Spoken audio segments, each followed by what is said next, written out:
Assalamualaikum warahmatullahi wabarakatuh. Waalaikumsalam warahmatullahi wabarakatuh. Jamaah oh jamaah. Alhamdulillah. Alhamdulillahirabbil alamin. Allahumma sholli ala sayyidina Muhammad wa ala ali sayyidina Muhammad. Alhamdulillah jamaah, kita ketemu lagi di Islam itu indah. Alhamdulillah pagi hari ini jamaah seperti biasa. Saya sudah bersama guru-guru kita yang sangat kita cintai, Masya Allah. Kita pagi hari ini akan belajar mengenai rezeki. Karena kita sama-sama tahu ya jamaah, Allah Subhanahu wa Ta'ala menciptakan semua makhluk sempurna dengan pembagian rezekinya masing-masing. Walaupun ya kadang masih ada yang pusing gitu ya. Kok rezeki saya segini-segini aja, pembagian rezekinya ngerasa kok saya dapatnya seret. Udah berusaha maksimal, udah berdoa. Kenapa kayak gitu ya? Mungkin rezeki kita tertahan kali ya. Karena diri kita sendiri. Nah pagi hari ini kita akan belajar biar rezeki kita tidak tertahan jamaah yang ada di rumah. Biar rezekinya insya Allah mengalir deras. Pagi hari ini akan kita bahas, tema kita adalah rezeki-rezeki yang tertahan di langit. Kita akan belajar pagi hari ini. Untuk yang pertama aku punya tayangan nih, belum rezeki judulnya. Kita lihat tayangannya, silakan. Gue ini kamu lihat gue yang ambil dulu itu punya gue takut temen gue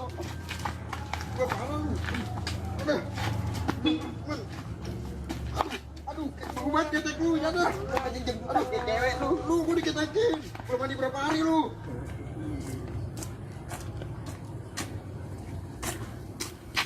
Set, itu yang ngapa itu berdua? Temenan aja berantem.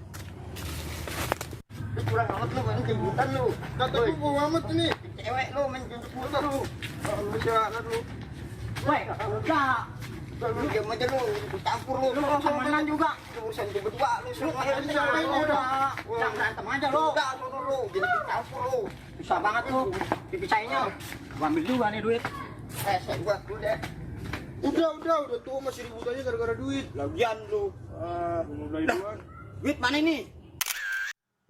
Berantem sih, jadi nggak dapat uangnya tuh kalau kayak gitu. Rezeki ya memang sudah di tangan Allah Subhanahu Wa Taala ya jamaah, kita tinggal berusaha sama berdoa. Tapi balik lagi nih sesuai tema kita pagi hari ini, kenapa udah berusaha udah berdoa tapi kok belum ada juga rezekinya? Kita tanya sama Habib Usman. Habib, kira-kira Habib penyebabnya apa Habib? Apa karena dosa kita atau mungkin karena kita yang ibadahnya kurang gitu sehingga menjalankan ibadahnya kurang, akhirnya rezekinya jadi seret gitu Habib. Nah, ini sangat menarik pembahasannya. Mohon penjelasannya Habib Masya Allah. Usman. Afwan Mas Wani, Afwan Ustadz Maulana, Afwan Syam. Bismillahirrahmanirrahim. Allahumma salli ala Sayyidina Muhammad wa ala ali Sayyidina Muhammad. Assalamualaikum warahmatullahi wabarakatuh. Waalaikumsalam warahmatullahi wabarakatuh. Alhamdulillah, alhamdulillahil wahidil ahad. Alladzi lam yalid wa lam yulad wa lam yakul lahu kufuwan ahad. Laisa kamisli syai'un wa huwas samiul basir. Thumma fasalli wa sallim wa barik ala sayyidina wa habibina wa syafi'ina wa maulana Muhammadin sallallahu alaihi wasallam wa ashabihi wa azwajihi wa dhurriyyatihi wa ahlul baiti wa ansarihi wa sahari ma ba'du.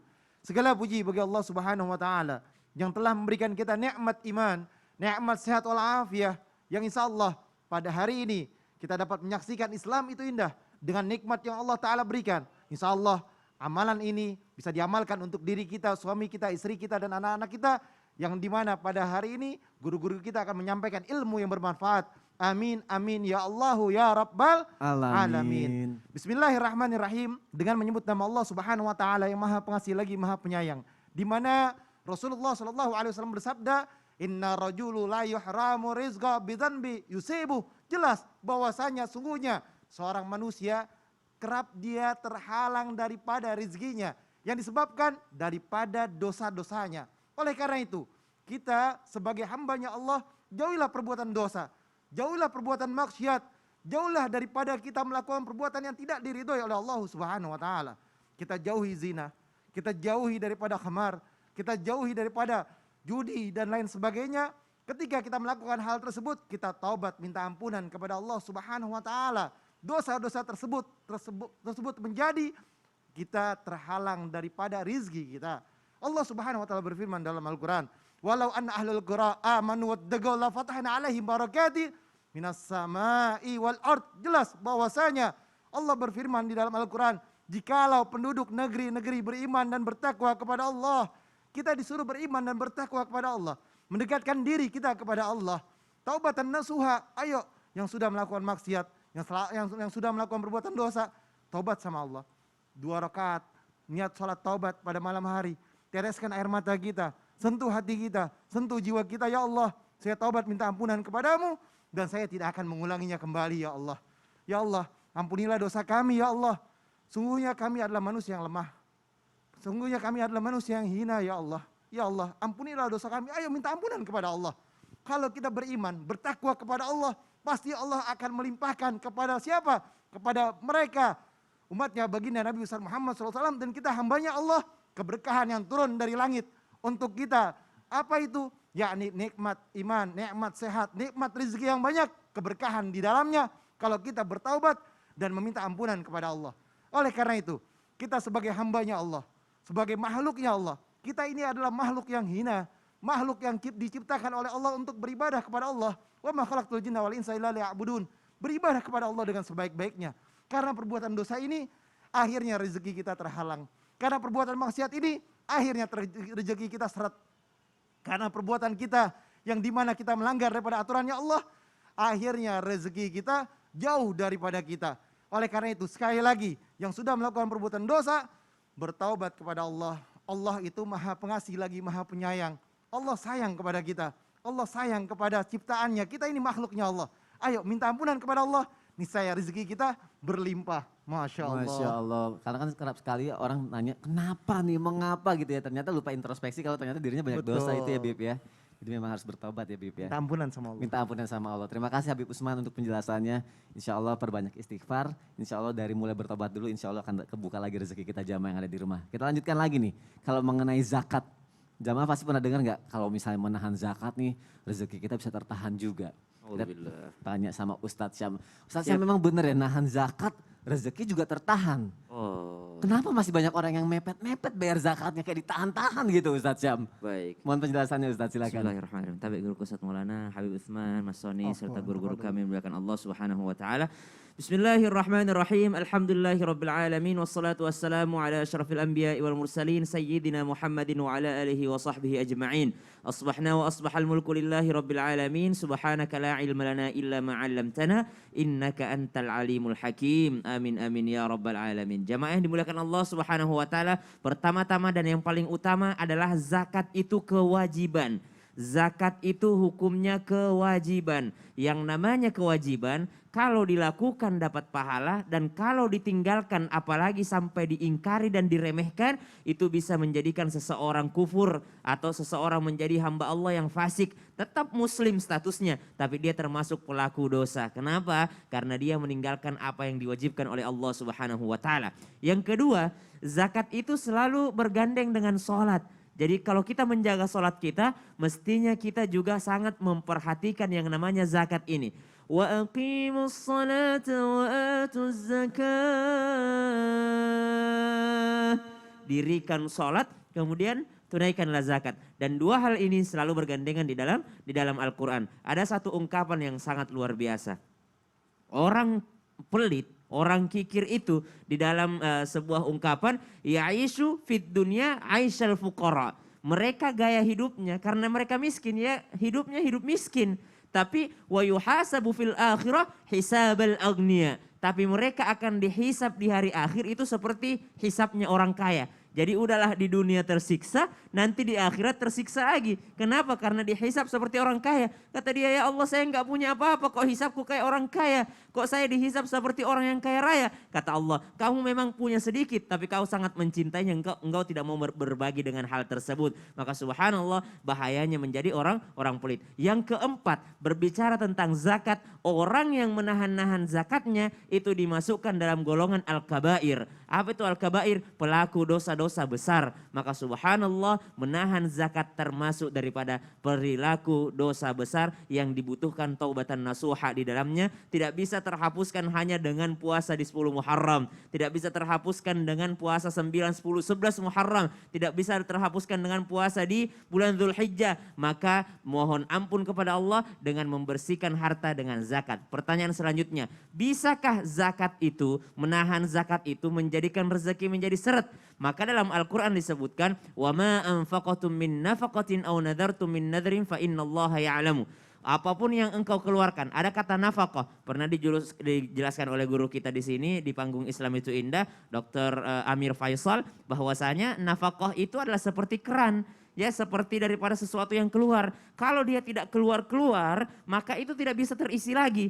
Jadi kalau ada orang tidak mengeluarkan zakatnya, tidak mengeluarkan infaknya, tidak mengeluarkan sedekahnya, maka susah untuk terisi lagi. Jadi kayak toren air gitu ya. Itu kalau udah segitu, kalau nggak pernah keluarnya nggak mungkin terisi. Nggak mungkin isi lagi. Nggak mungkin Iya. terisi lagi. Maka subhanallah, bisakah tidak mengeluarkan zakat, menahan zakat, membuat rezeki menjadi seret, maka itu sangat bisa terjadi. Karena itu yang diyakini oleh orang-orang yang beriman. Namun jangan seperti ini. Mungkin kayak gini Sony, nanti ada orang yang berpikir gini, tetangga aku juga nggak pernah sholat, nggak pernah zakat, kaya-kaya aja. Nah, Usahanya juga lancar-lancar Betul. aja. Karena ternyata rezeki itu bukan hanya berbentuk materi. Ada rezeki kesehatan yang sangat tinggi. Ada rezeki keimanan yang sangat tinggi. Bagaimana kita bisa menikmati uang yang sedikit tapi kita berbahagia. Kenapa? Karena ada keimanan dalam diri kita. Kita yakin bahwa ini dari Allah Subhanahu wa taala dan ada janji Allah dalam Al-Qur'an.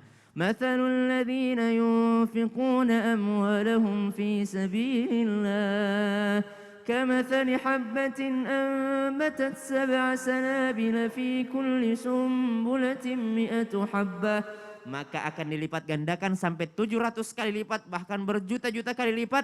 Namun ini butuh keimanan untuk meyakininya. Bisa saja Allah menggantinya di dunia, tapi yang pasti Allah menggantinya di akhirat. Jadi kalau mau yang pasti-pasti, maka Allah pasti akan menggantinya harta yang kita keluarkan di akhirat. Apalagi Masya masalah Allah. zakat. Karena masih ada yang nggak percaya konsep itu, Ustadz. Dari mana caranya ngeluarin terus bisa dapat lebih banyak gitu orang-orang. Iya, orang kalau berbahagia itu semakin bahagia. Lan tanalul birra hatta tunfiqu ma tuhibbun. Engkau tidak akan bahagia sebelum mengeluarkan. Masya Allah, apalagi tadi Ustadz bilang apa harus yakin dengan iman itu ya. Betul. Masya Allah. Terima kasih Ustadz Syam untuk Sama-sama, penjelasannya. Ustadz. Kita lanjutkan lagi jamaah yang ada di rumah. Kali ini apalagi nih penyebab rezeki tertahan di langit. Ini cocok nih buat yang suka bergadang nih. Ustadz Maulana cocok nih. Kenapa aku bilang cocok buat yang suka bergadang? Karena aku pernah dengar Ustadz, katanya kalau misalnya tidur pagi itu buat rezeki tertahan. Ya. Tapi kalau misalnya kita kerjanya sampai pagi ya misalnya mungkin ada security atau lembur. Pemain sinetron. Pemain sinetron, syuting sampai pagi baru tidur pagi, itu gimana? Berarti rezekinya terhambat juga? Atau ada pengecualian? Oke. Mohon penjelasannya Ustadz Maulana, Siap. silakan. Izin Habib. Fadl, Sasam. Maulana. Bismillahirrahmanirrahim. Assalamualaikum warahmatullahi wabarakatuh. Waalaikumsalam warahmatullahi wabarakatuh. Jamaah. Iye. Oh jamaah. Iye. Alhamdulillah. Alhamdulillahirrabbilalamin. Allahumma salli ala sayyidina Muhammad wa ala sayyidina Muhammad. Di hari ini tepatnya 9 Muharram atau hari Tasu'a. Silakan berpuasa ya hari ini dan besok ya. Utamanya besok hari Asyura. Semoga kita mendapatkan keberkahan di bulan Muharram. Amin. Diampuni dosa-dosa kita dan diberikan kemudahan rezeki. Amin ya Allah. Apalagi tepat hari ini bagus banget temanya. Rezeki-rezeki yang tertahan di langit. Kenapa bisa tertahan? Salah satu tadi sudah dibahas oleh Habib tentang adanya dosa. Kalau Sasam tadi tentang orang menghalangi zakat. Maka dalam hal ini ketika orang tidur pagi maka menyebabkan rezekinya tertahan di langit. Kenapa tertahan? Karena kan di pagi hari malaikat Mikail bagi rezeki. Bahkan di pagi hari itu ada keberkahan. Maka siapa yang tidur pagi maka sebenarnya dia tertahan rezekinya. Kenapa? Karena di dalam rezeki itu mohon maaf ada namanya betul tadi ada keberkahan. Waktu pagi itu rezeki dibuka oleh Allah dan waktu pagi itu adalah waktu datangnya kebaikan atau yang disebut dengan keberkahan. Makanya mohon izin, mohon maaf kalau ada pedagang bangunnya siang. Ya. Aduh, udah pulang orang dari pasar, baru dia ke pasar, udah habis itu membeli. Makanya barang siapa yang melewati waktu pagi dengan kegiatan tidur semata, maka bersiaplah dia menjadi orang yang merugi. Sekali lagi, bersiaplah orang yang merugi. Bahkan tidur itu kan memang orang yang tidur sesudah subuh mendatangkan kemiskinan. Jangan tidur pagi. Maaf ya, tidur pagi. Ada memang tidur setelah duha, menjelang duhur, namanya tidur qailullah. Itu pun di atas jam 10, jam 11. Jadi sebaiknya setelah subuh jangan tidur, ada syuruk, habis itu ada duha. Habis itu tunggu dulu. Qailullah itu cuma 15 menit untuk kekuatan buat salat tahajud menjelang duhur. Dan setelah duhur tidur yang mempercepat pertumbuhan. Artinya menggemukkan badan. Tidur sore merusak akal. Waduh. Tidur asar mendatangkan bala. Dan tidur isya mendatangkan kesehatan. Jadi tidur sesudah isya paling enak. Nah, kerugian karena kebutuhan tubuh. Artinya bisa merusak kesehatan kalau orang tidur pagi. Karena asupan yang dibutuhkan di waktu pagi itu energi, udara, dan sebagainya itu dibutuhkan di pagi hari. Pertanyaannya Mas Sony bagus. Perihal berkaitan dengan ada yang kerjanya malam baru tidur di pagi. Nah. Itu tidak termasuk. Oh, tidak termasuk. Karena kategori dia membutuhkan tidurnya pagi karena malamnya dia agak kekurangan. Dan dalam kondisi termasuk orang yang lagi pengobatan, lagi sakit. Ya. Harusnya dia tidur karena memang kebutuhannya. Ya. Termasuk di pesantren itu pernah kita bahas bulan Ramadan tidak termasuk. Utamanya orang berpuasa karena kategori orang berpuasa pasti akan ngantuk. Orang sakit, orang kerja, orang berpuasa itu tidak termasuk kalau tidur pagi. Tapi yang maksud ini adalah normal orang yang kegiatan tidak ada kegiatannya. Dan memang kalau sesudah isya disunnahkan, dianjurkan untuk segera tidur. Jadi cepat tidur. Kalau sudah isya nggak usah banyak macam-macam, tidur aja. Jadi enak paginya agak segar. Makanya alhamdulillahirrahmanirrahim Islam mengatur ini demi kebaikan kita. Jadi jangan salahkan siapa-siapa kalau kita sakit atau hilang keberkahan rezeki disebabkan kita sendiri yang menyebabkan karena tidur di pagi Ya Allah. hari. Dan faktor yang menariknya adalah kesehatan itu ya Ustadz ya. Kesehatan. Udah begadang sakit jadi nggak bisa nyari nafkah dong kalau Iya. sakit kan ya. Jadi sebenarnya karena asupan kita butuh udara segar di pagi Iya. hari. Paling enak orang yang bangun pagi tuh. Oh Masya nikmatnya. Allah, apalagi habis nonton Islam itu indah nih sekarang nggak tidur lagi habis sholat subuh ya Jangan Ustadz ya. tidur. Langsung sholat duha insya Allah rezekinya Amin. berlimpah. Amin ya rabbal Amin, alamin. Terima kasih Ustadz Maulana. Kita lanjutkan lagi jamaah yang ada di rumah. Ini buat orang yang suka nahan nih bayar utang nih.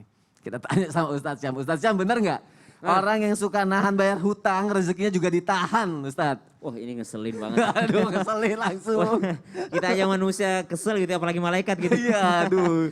Jadi subhanallah ada orang udah punya duit nih ya, terus dia update di sosmed gitu lagi makan di mana, main di mana, padahal dia punya hutang gak dibayar-bayar. Nah ini orang seperti ini nanti setelah yang satu ini. Lama nggak?